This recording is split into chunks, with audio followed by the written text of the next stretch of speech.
team here. Alex, please. Hello, everyone, and welcome to our fourth event in our publishing critical work series. In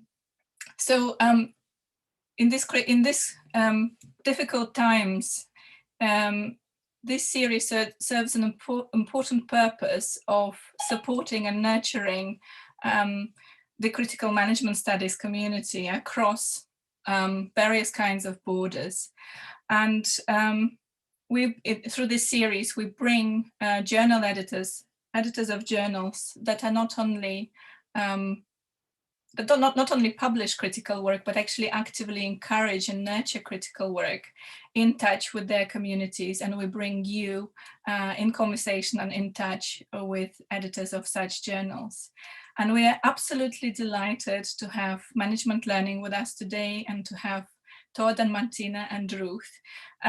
Management Learning has a fantastic long history. I believe it's now 52 years old. I have in my memory that it's as old as my university, which is the Open University in the UK, because I think we celebrated 50 years together at the International Critical Management Studies conference before the whole pandemic thing began. So fantastic long history, and it's a true treasure trove of critical scholarship. And it's close to my heart because my second ever publication was in Management Learning, and it was also a book review. So I'm also really pleased that Ruth is on the panel today, who is a reviews editor, because it's an absolutely fantastic way of getting involved with the journal. So I'm sure I'll tell you more about that later. So yes, welcome, and I'll pass you on to the panel in just a moment. Before I do, a couple of household points. One is we have an hour today, during which Todd and Martyna and Ruth will speak for a bit, introduce the journal, share any tips and ideas that they want to, and then we'll have a lot of time for discussion, which will be an opportunity for you to ask any questions and make any comments that you wish. When it comes, you can put your questions in at any time. Please use the Q&A function, which it looks like two speech bubbles at the bottom of your screen, not the chat function in which we ask you to introduce yourselves. Put the questions in the Q&A function. You can do it at any point in time whilst the panelists are talking, and we'll make sure that the panel see the questions when it comes to the discussion. So use the Q&A function, not the chat function.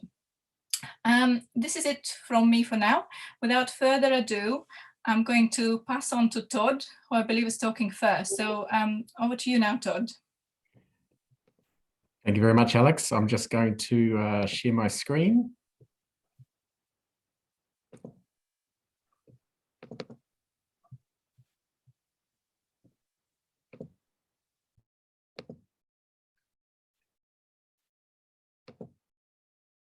All right, hopefully everyone can see those slides. So good morning, good afternoon, or good evening, everyone. It's evening for me here in Aotearoa, New Zealand. So my name is Todd Bridgman. I am one of the co-editors of Management Learning.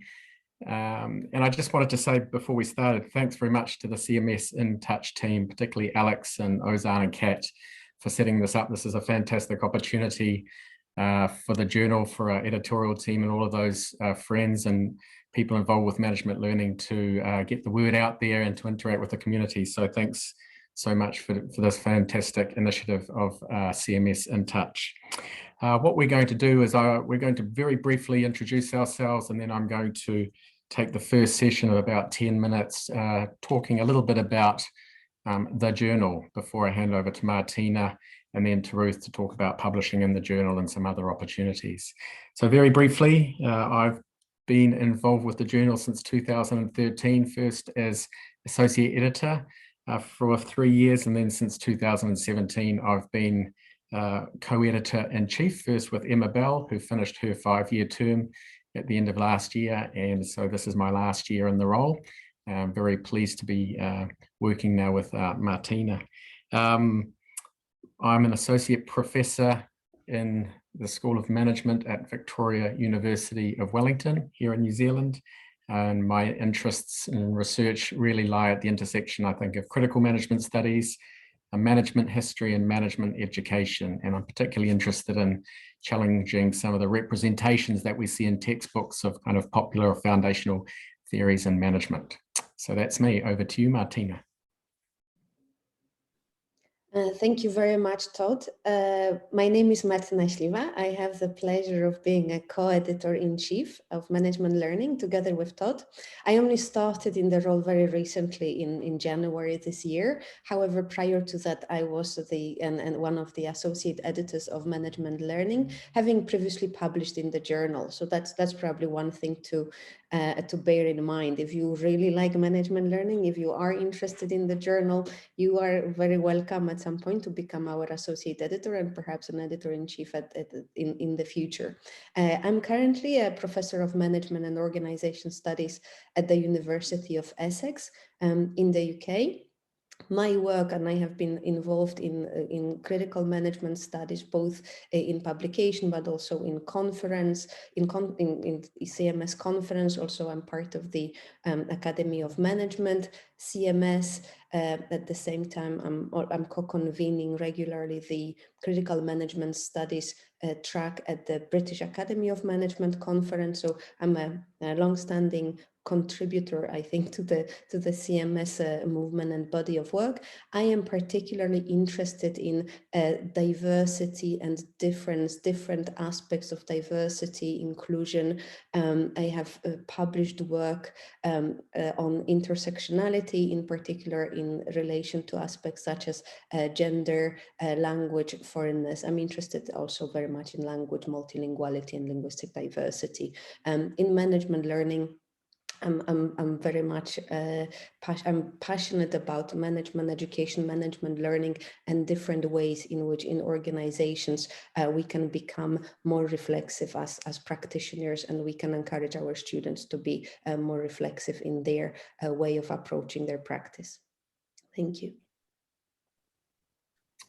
Right, I think we've got Ruth now. I'm Ruth, talking to you from Gadigal Land in Sydney, Australia, where I'm a lecturer at the University of Technology, Sydney. My first involvement with management learning was as an author, which I will talk to you a little bit about today. And for the last 2 years, I have been the book reviews editor. In terms of my research, I'm sort of interested in identity, feminist activism, gendered violence, and queer theory. Again, topics which may come up again later in the presentation. All right, thanks very much, Ruth and Martyna. So yeah, I'm going to just talk a little bit about the journal Management Learning. And actually, Alex, you took some of my points without realizing it. It's interesting that we had a very similar introduction. I was also going to talk about the fact that, yes, we have recently in 2020 celebrated 50 years of management learning. And that is such a special thing because we've been around for a long time, considerably longer actually than many other academic journals. If we think about the other journals in the domain of management learning and education, Journal of Management Education and Academy of Management Learning and Education, been around longer than them. You know, we also have close relationships with other critical journals like Organisation, Journal of Management Inquiry. We've been around longer than them and been around longer than some other very well-known journals in the field, Academy of Management Review, Organisation Studies. Not quite as long as Human Relations, and very good to see Mark Learmonth, one of the participants this evening. But yeah, there is a really rich tradition of scholarship in that journal. And I think just reflecting and kind of prepare for this, it makes us feel, I think, that we are just curators of the journal for a short time and that we're going to pass the baton on to others, and we've received the baton from others. And I think this is important because if I could speak on behalf of the editorial team, I think we're all very committed to retaining the critical dimension of management learning. This is, I think, what makes management learning special, and it has done since the 1980s. And, you know, I think that long history makes us want to hold on to that and to keep that in mind when we are thinking about successes for the roles that we hold just for this short period. So for the first 25 years of its existence, it was known as Management Education and Development, and it was connected with the United Kingdom-based Association of Teachers in Management. So as I said, it developed a critical orientation first under its former name of Mead, under the editorship of Mark Easterby Smith, who sadly passed away last year, and also Mike Pedler in the 1980s. And they were keen to, reflect, have teachers and educators reflect critically on their practice and on the assumptions on which their practice is based. And that critical orientation and that reflexivity is something that we've preserved and cherished, and you can see that there in the slide through the subtitle for the Journal of Critical Reflexive Scholarship on Organisation and Learning. So that critical orientation continues. Much else has changed. In 1994, we got a new name, Management Learning, and I think looking back at the editorials, that was a response to the very rapid growth at that time of literature on learning. And so that makes Management Learning not just the journal interested in teaching and management education in the formal location of the business school, but also very interested in education and learning outside of the university in organizations concerning management. We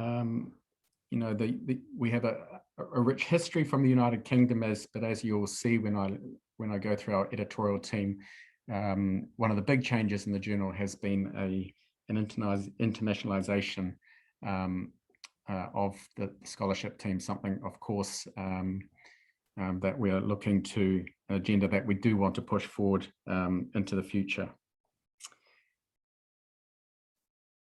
Okay, so we mainly publish full papers. So by far the bulk of the material that we publish, we would call original articles or full papers. These are original empirical, theoretical, or exploratory articles up to 40 pages in length. We do also have an essay section, which we call provocation essays. These are shorter polemical articles up to a maximum of 6,000 words. And as Ruth mentioned, the book reviews. And interestingly, similar to Alex, actually, my first article I published out of my PhD was in management learning in 2007, but I also undertook a couple of book reviews for the journal in the years that followed. And when I was invited on as an associate editor, I asked the then editor, Anne Cunliffe, why she invited me, and she mentioned the book reviews, showing my keenness to engage with the journal. So I think if you are interested in being part of management learning, then the book reviews and also reviewing and writing papers is a great way to gain experience. And we do look for that when we're looking for people to pass the baton to curate the journal into the future. Down the bottom of that slide talks about rankings, I guess, or our gradings and various lists. We're not driven by those gradings or rankings. We don't want to sacrifice what is special about management learning in the pursuit of higher rankings, but I think that at least as a recognition that we would be considered a high quality journal in the field. And I think we attract papers on that basis. All right, so coming to our aims and scope, and I guess this is when we are looking at manuscripts submitted to the journal, we're trying to ask, do they fit within the aims and scope of the journal? And I think probably all journals that are presenting in this series are similar in that respect. And what this aims and scope reflects is our special orientation about critical reflexive scholarship on organisation and learning.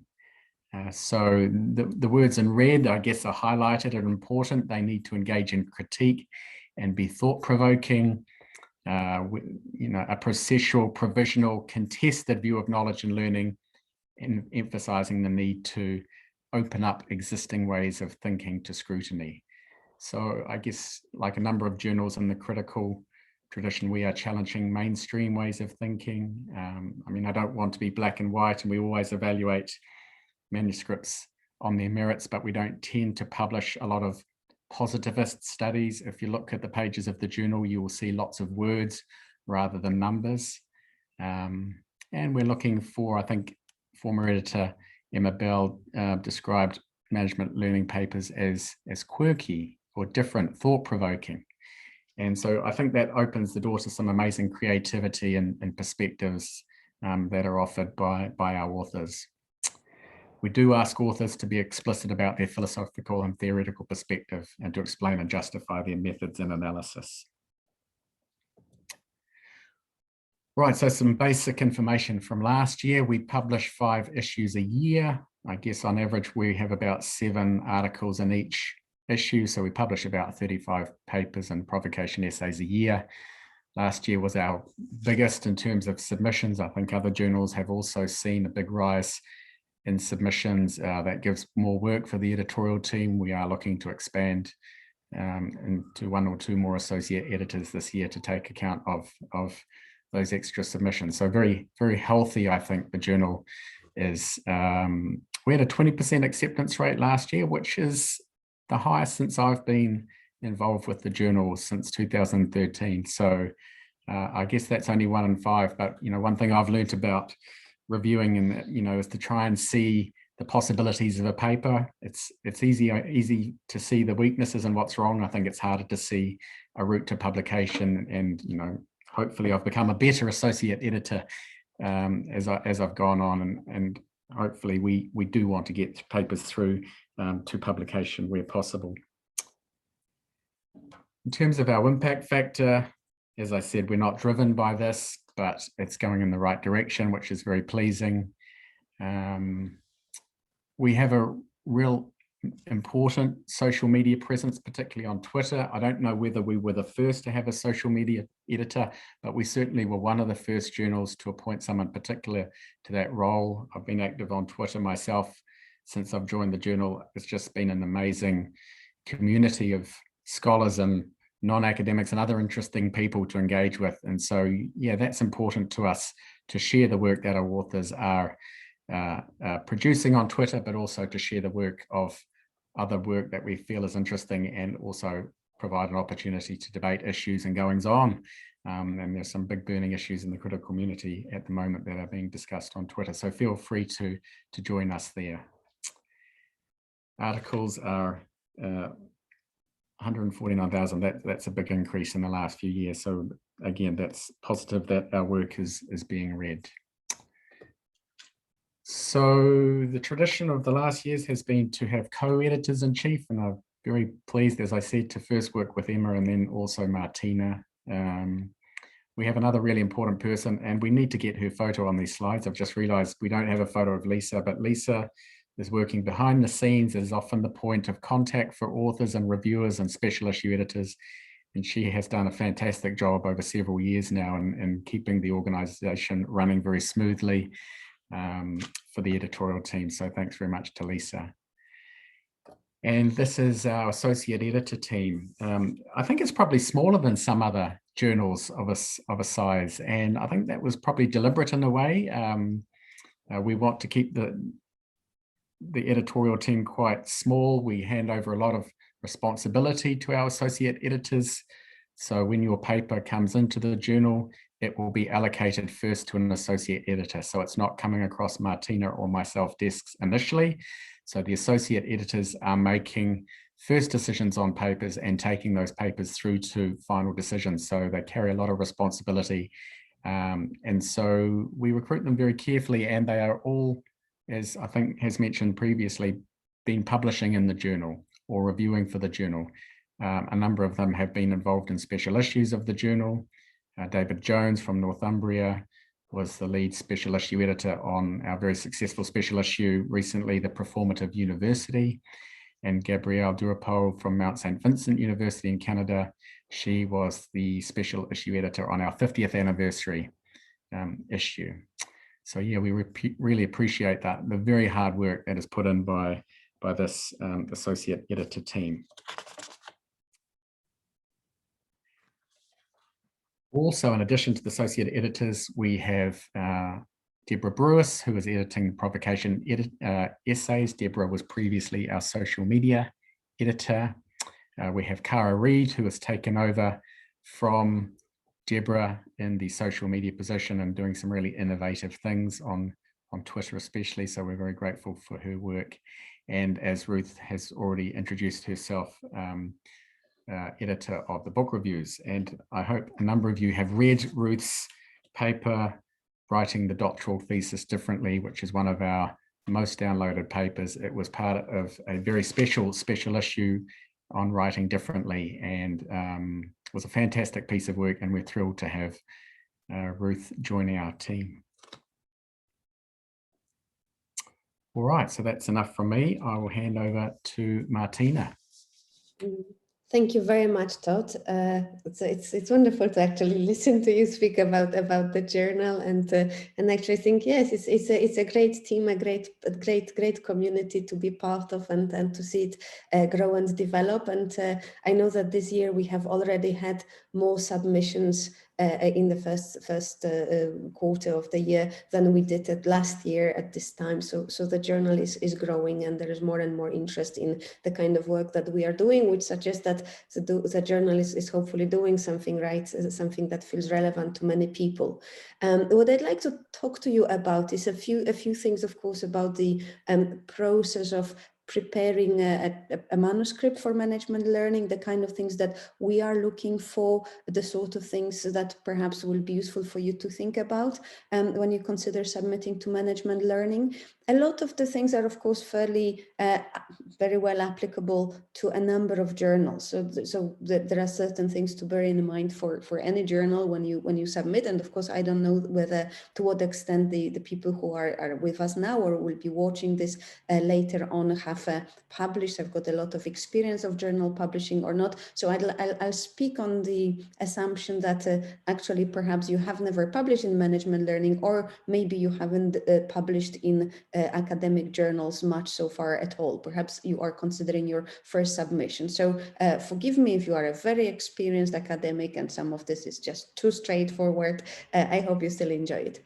So first of all, and Todd has already spoken about the necessity to look at our aims and scope, the journal's aims and scope. Have a look at the website. Have a look at what it is that the journal says in how it presents itself, because you would like, as a prospective author, you would be part of it. You are kind of positioning yourself as part of that narrative, that kind of self-presentation. You will see that a lot of the papers that are published in management learning, and again, I like to encourage you, before you start writing, before you submit to us, first of all, read a number of articles published in management learning so that you get a good feeling for what the style of the journal is, what kind of work people are publishing, and you will discover several things.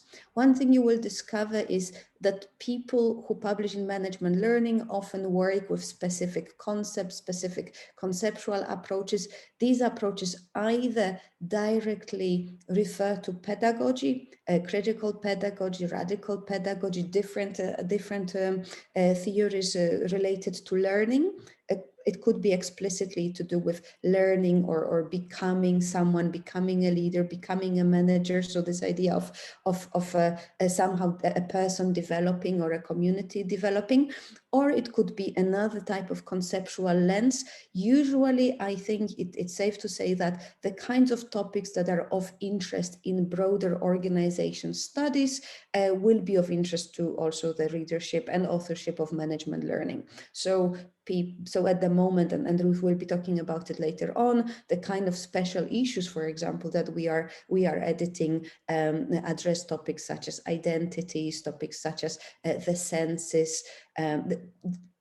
Todd already spoke about the performative university. So the sort of issues and topics that are of interest to the organization studies community will be of interest to management learning, who are usually organization studies scholars as well. What you will also discover, and when you look at some papers from management learning, as Todd has said, there tend to be a lot of words rather than numbers. This is not to say that we are against publishing quantitative research. This is not at all the case. What is important is how certain types of data will be used in order to make certain points, certain arguments. So the paper that we will very much welcome will be one who will be thoughtful, that will be reflexive, that will be trying to say something interesting.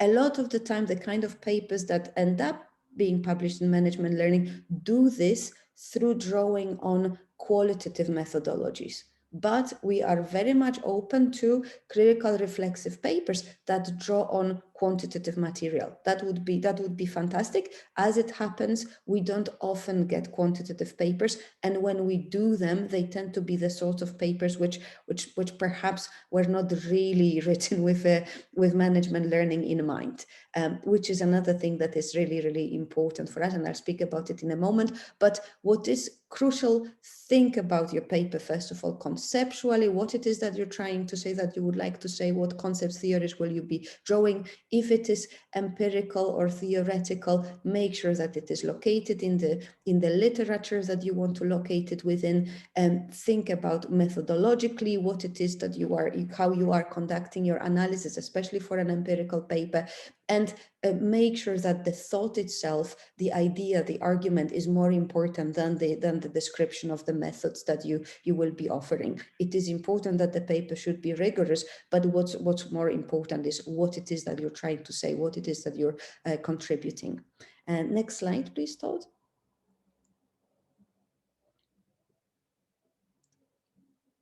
Todd, yes, thank you. Another set of ideas for a paper to be placed in management learning is it an exciting paper?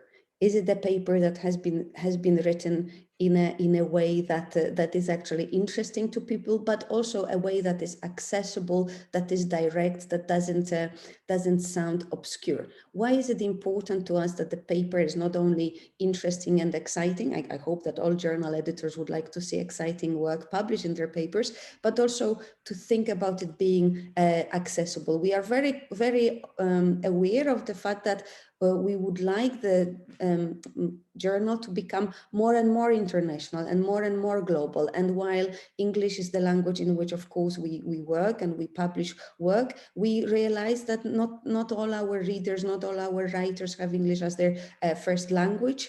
We want the journal to be accessible, and we want ideas to speak to people without people feeling perhaps that it's not easy to understand what someone is trying to say. Complex ideas, profound thoughts can be conveyed using fairly accessible language, and that kind of beauty of simplicity is something that I think a lot of our authors and we as editors certainly aspire to.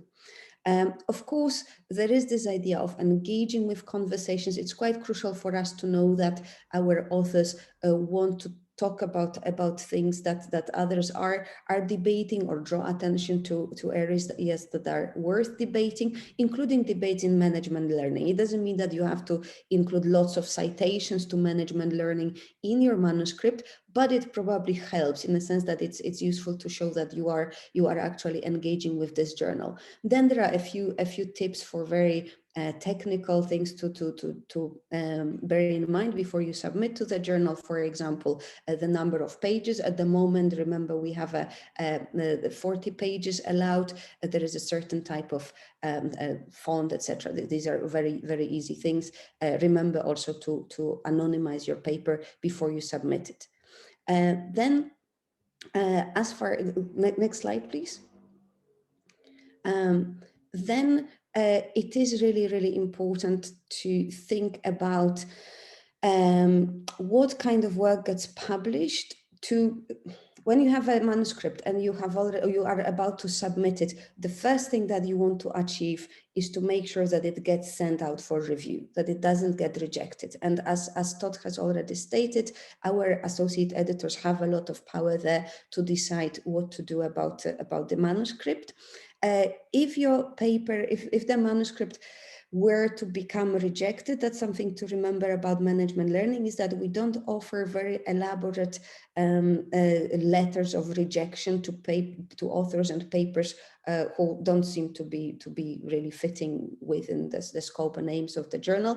The reason for that is, as Todd has already said, we have a fairly small team of associate editors. The reason for this is that we want to have a certain consistency and continuity within the journal. But what that means is that if a decision is made not to proceed with a particular paper, you probably won't receive a lot of feedback from the associate editors at the level of desk rejection. rejection, at the stage of desk rejection. However, what we do, we are very strongly committed to supporting in particular early career researchers and to working with our authors closely in helping them make the papers as good as it can be, make the paper as interesting to the readers as it can be. And in that respect, I think you can expect quite a lot of support from the associate editor and from the reviewers. Our ethos, our objective is for the editorial process to be constructive and supportive and to help you articulate your ideas in the best way possible, rather than being gatekeepers of the publication game. So if you make that effort to make sure that the paper fits into what the journal is doing, the aims and scope, if you have a paper that is just about teaching and learning, it's perhaps not the right paper for management learning. There is more to management learning than just a description of a teaching practice. If you have a journal, a paper which you submitted somewhere else was rejected, and you think, well, let's just put it to management learning without reworking it for the journal, it is likely to be desk rejected. So don't do things like that. First of all, if you submit, you want to make sure it gets sent out for reviews. If it is sent out of reviews, there is a high chance that you will actually be invited to revise and resubmit it. Of course, it's not a guarantee, but we trust the judgment of our associate editors, and most of the time they will want to proceed with work which they believe has the chances of getting published when it's gone through a thorough process of peer review and revisions. Another thing to remember before submitting is write a cover letter that will help you also articulate why you think this is appropriate and suitable for management learning. You are also given the chance to nominate a specific associate editor, and then we trust you that if you think that person has the kind of research interests which are really close to your heart as well, the paper will be sent to that associate editor. So you have some influence on who's going to handle the paper, even though you will not be the person who is then choosing the reviewers themselves. Next slide, please. Now, dealing with revisions, I've already said that if you get a rejection, you probably won't get much feedback. However, if you get revisions, you are hopefully, not just hopefully, it is our ethos, you will get good quality reviews. We will be guiding you, we will be supporting you, especially if you are relatively new to publication. We will want to make sure that you get the kind of support from the journal that will be particularly constructive for you.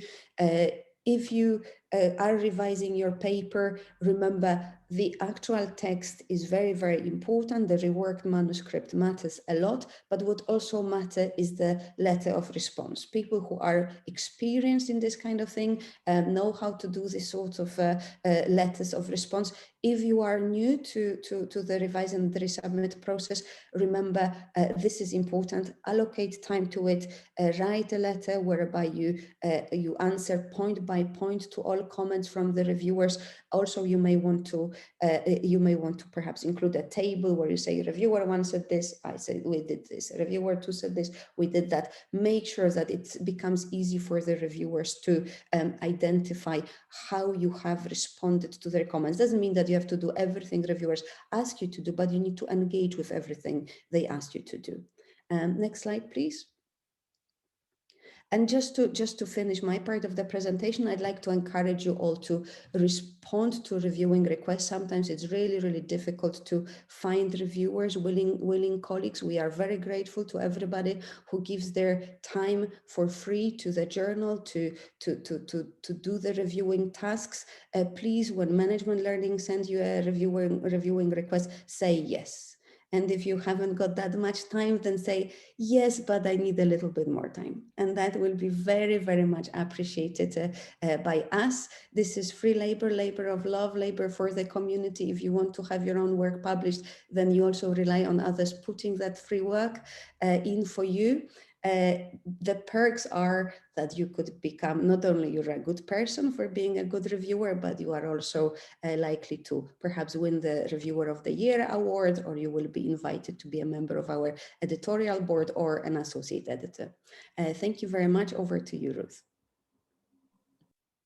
Excellent. Thanks, Martyna. So my role on the panel is twofold. I am going to talk about book reviews and other ways to get involved in the journal.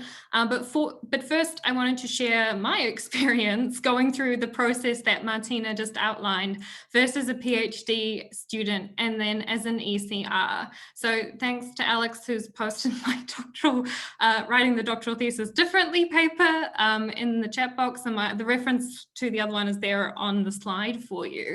So that's sort of been over the past 4 years. I've had 2 papers published in the journal, and I just wanted to talk a bit about what it was like for me as a PhD student, early career researcher, interested in publishing critical work, but not knowing sort of what spaces my feminist theory, my queer theory, all of those kinds of interests would not only be welcome, but seen as a really important part of the journal. So I'll just talk a bit about like why my papers were a good fit and why I decided to look to publish in management learning.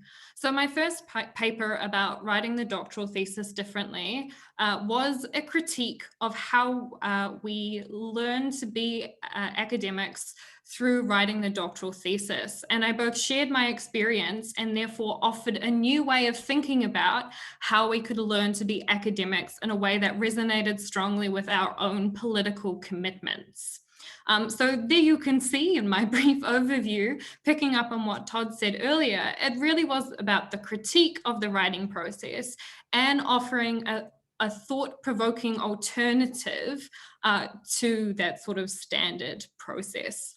And it's very similar for the other paper here about learning to be an ECR, where my colleague Sumati and I critiqued what it was like for us, our first year being an academic and learning what it meant to be an ECR. Again, we used queer theory as a frame to sort of disrupt and interrupt and give us new ways of thinking about how we could learn to be academics differently.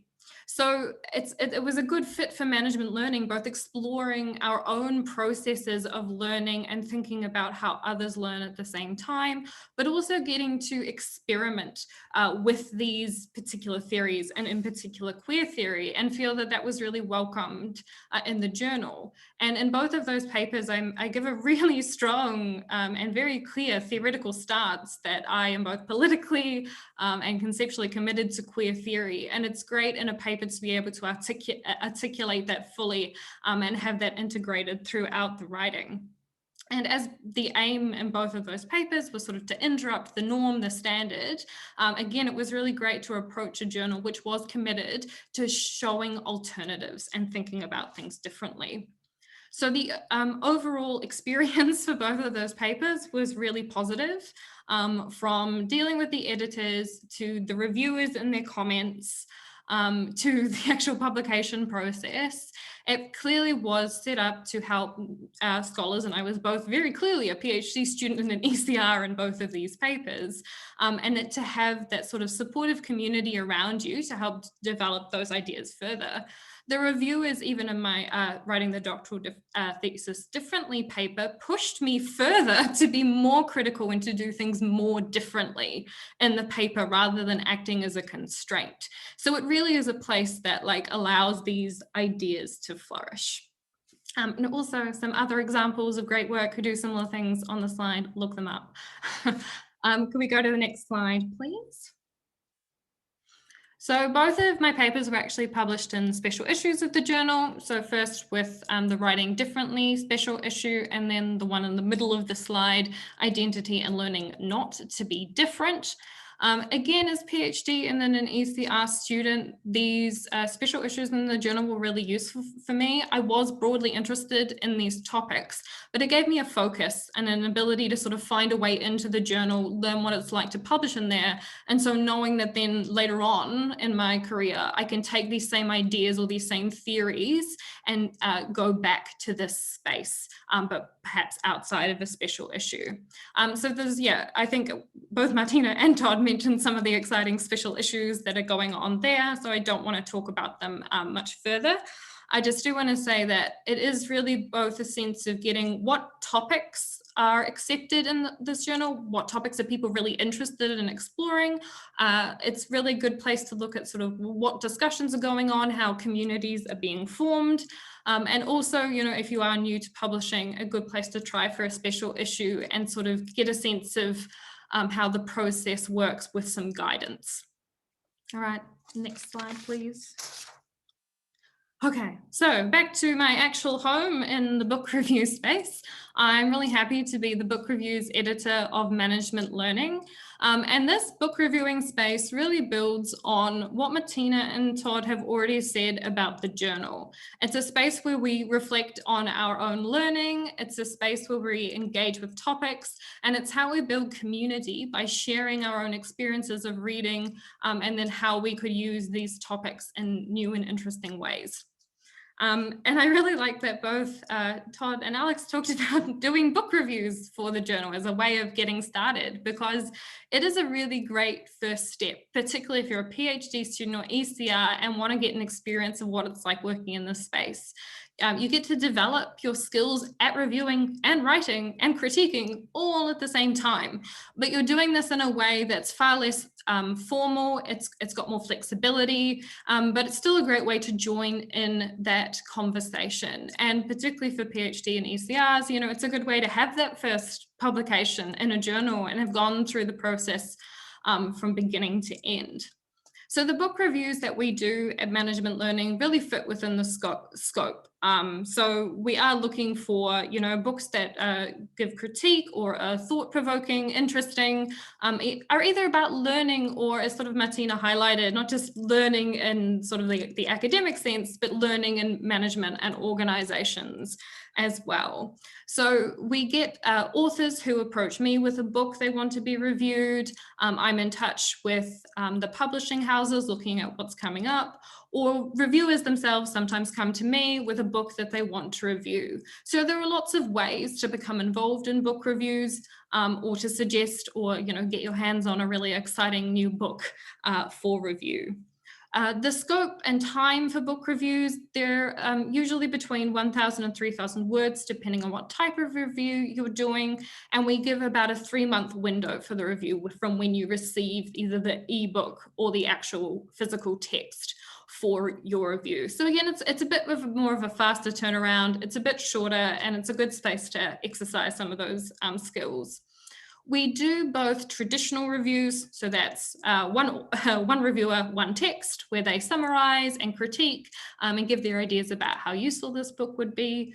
But we also do some more creative reviews. I think still my favorite one that we've published was in conjunction with our special 50th anniversary issue, where we had Suze Wilson review Helena Liu's new book about leadership, and comparing that with a text written 50 years ago and thinking about how the field of leadership had changed within that space of time.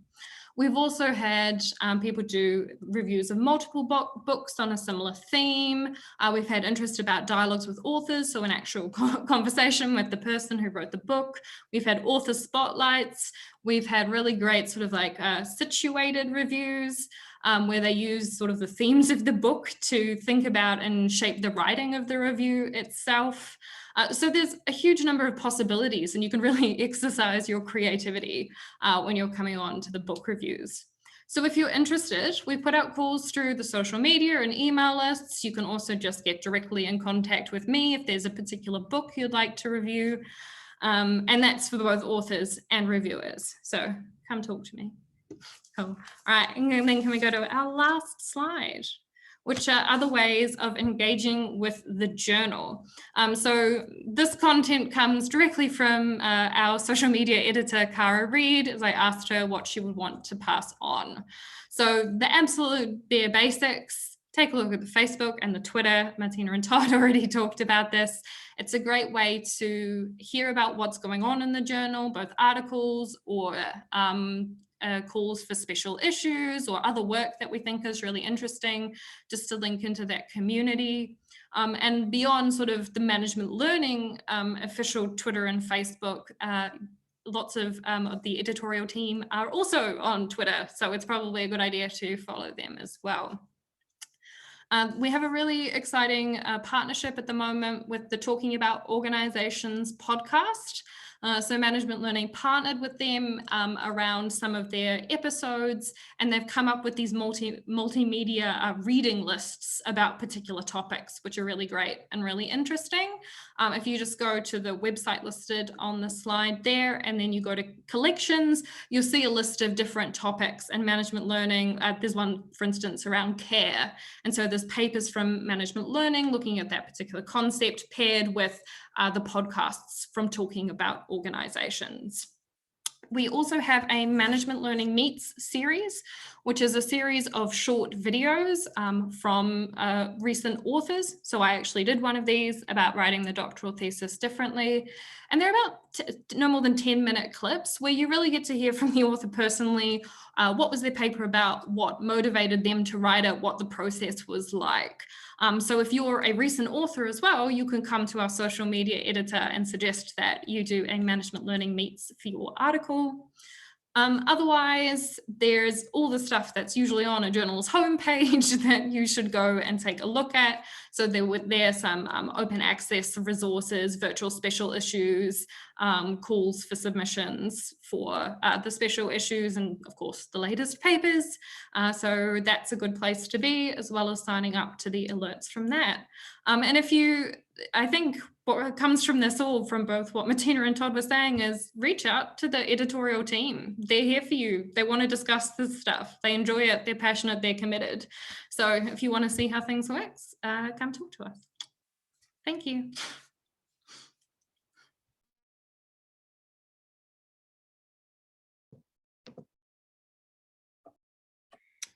All right, so I think we're going now on to the Q&A. And should I stop sharing my screen, Alex, do you think, or just leave it there? Yeah, you can take it down, Todd. Okay. All right, there we go.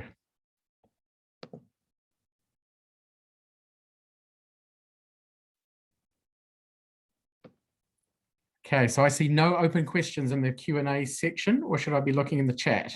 They're in the chat. Okay, great. Sorry. I think there are 2 questions currently, numbered 1 and 2.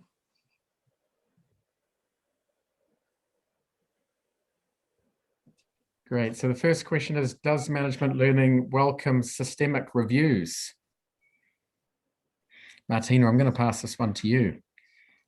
Thank you very much for the question. What I would say is that Management Learning is not a review journal, right? So this is not one in which would welcome reviews in the same way as IJMR would, for example, International Journal of Management Reviews. However, if you would like to write a conceptual paper whereby a literature review, including a systematic literature review, would be core to the paper's development, then we would be, of course, open to the idea. But because this is something that perhaps is not so conventional, traditional for Management Learning to do, that would be an example of a question whereby it would be really worthwhile getting in touch with one of the reviewers and saying, this is what I'm doing, this is how I believe it fits with the journal, this is how it meets your aims and scope, and that is my particular approach to this. And then it's a challenge for us to say, well, actually, if we are committed to writing differently, then this is one way in which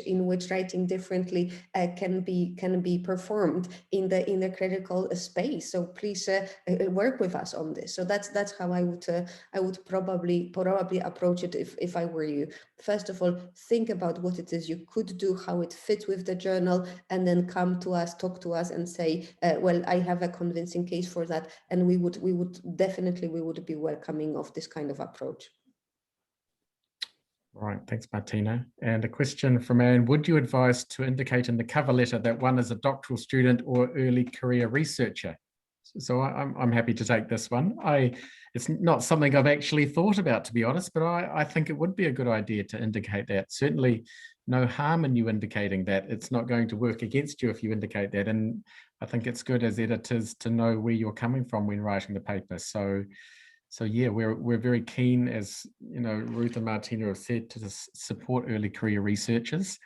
Sometimes that's, you know, that can be, you can see that when you read papers, but oftentimes you can't. So I think that would be good, something good to mention in the cover letter, Anne.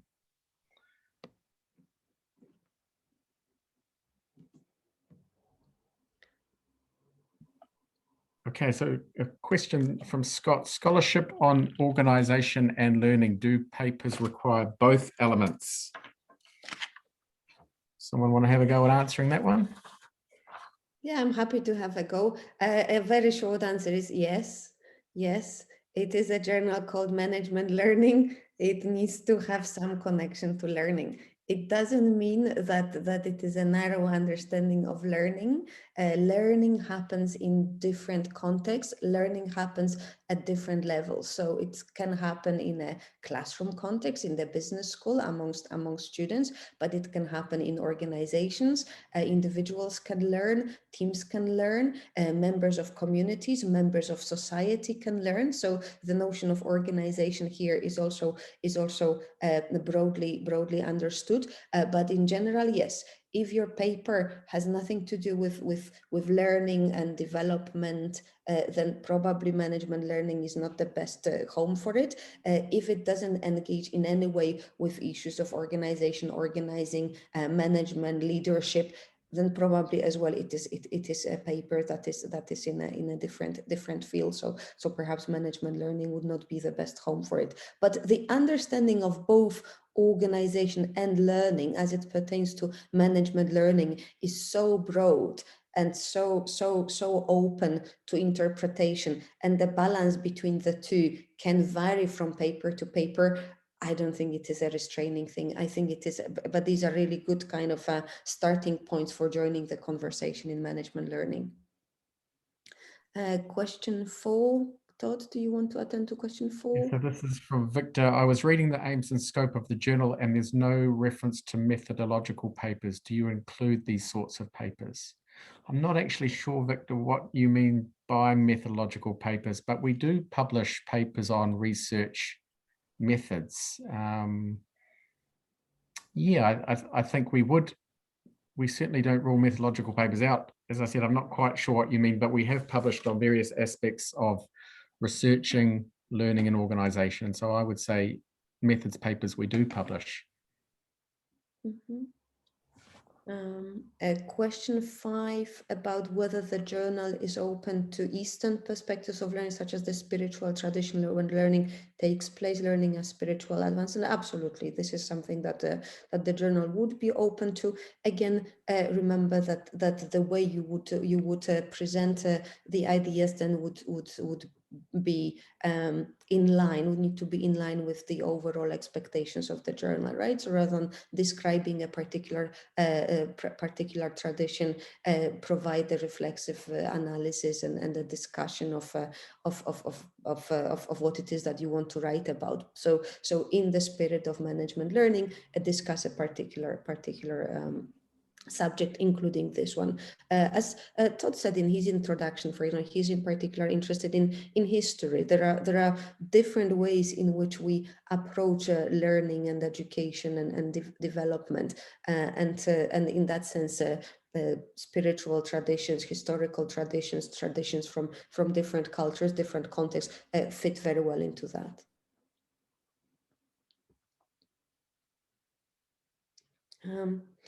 And it looks like, yeah, we have exhausted the list.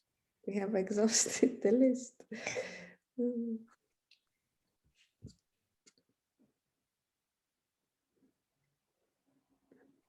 question here, can learning apply to broader social contexts beyond specific organizations? For example, how learning is changed by widespread access to online resources and implications for graduates seeking to enter employment in organizations in general?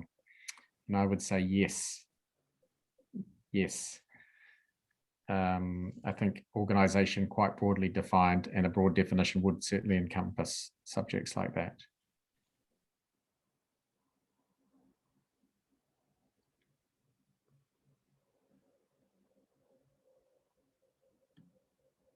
Sounds like there are quite a few really nice ideas for papers floating around. Remember that tip from earlier on. Learning happens in different contexts and at different levels. It can be the individual, it can be the team, it can be the organization, but it can be also a broader context, broader social context, not a formal organization or a formal some sort of a closely defined organization.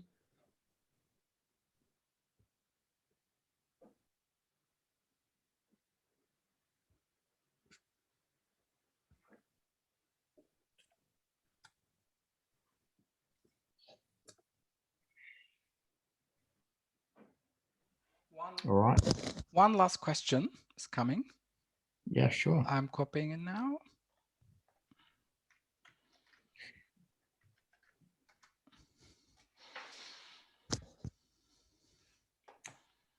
Do you offer support for first-time writers such as critical review workshops?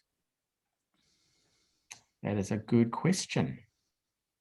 We have run in the past, for example, we have run professional development workshops whereby prospective authors were welcome to submit a developmental paper, and then the editors worked on that paper, giving feedback, suggesting developmental directions on a one-to-one basis. I remember being a member of that session a couple of years ago at an EGOS conference, and we ran it jointly, I think, with AMLE and JME. So we do this sort of thing, perhaps not something that is a regular item on our agenda at the moment, but perhaps it is actually worth considering, especially now in the virtual land of online working. That's something that we could do more often. But we have done this in the past, especially with other journals, and that's maybe a good opportunity as well to mention that as Management Learning as a journal works very closely and feels that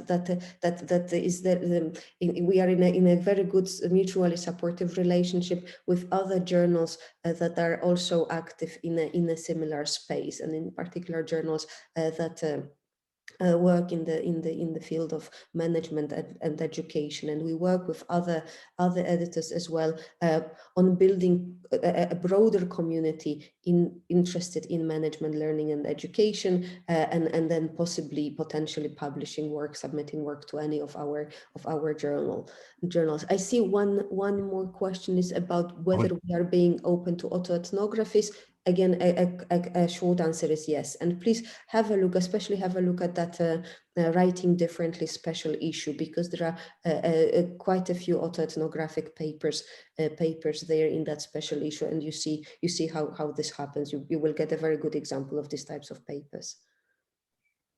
And I should also mention we are involved in the Academy of Management at a paper development workshop there with the Management Education Division. So Martyna and I will be at that session in August, sorry. So that's another kind of developmental opportunity. All right, so I think we're done. We're done right on time. And thanks again for all your questions and just being here to learn about the journal. And we're going to hand back over to Alex or Ozan, or both. Brilliant. Thank you so much, Todd, Martyna, and Ruth. That was a fantastic session, and so I would encourage everyone to get involved with Management Learning. It's an absolutely fantastic journal, as I'm sure you've seen over the last hour, also run by wonderful, caring people who really want to support and include you.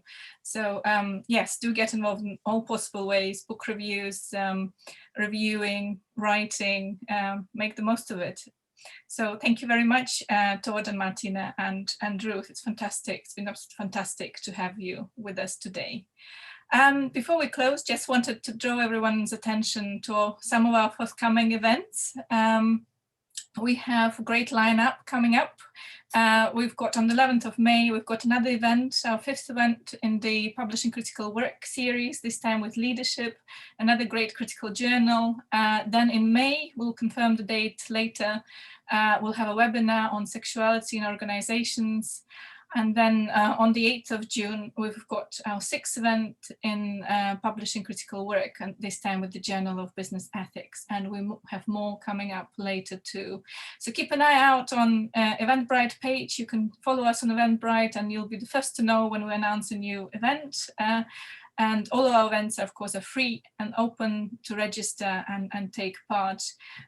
Follow us on Twitter and drop us a line if you have ideas for webinars. We're always welcoming of webinar proposals and ideas for webinars. So do get in touch if you have some ideas. Even if you're just starting out, if you're feeling unsure, if you haven't got a big network, if you have an idea for a webinar, we can put you in touch with other potential panelists around the world. We're growing our networks really well now. So do talk to us.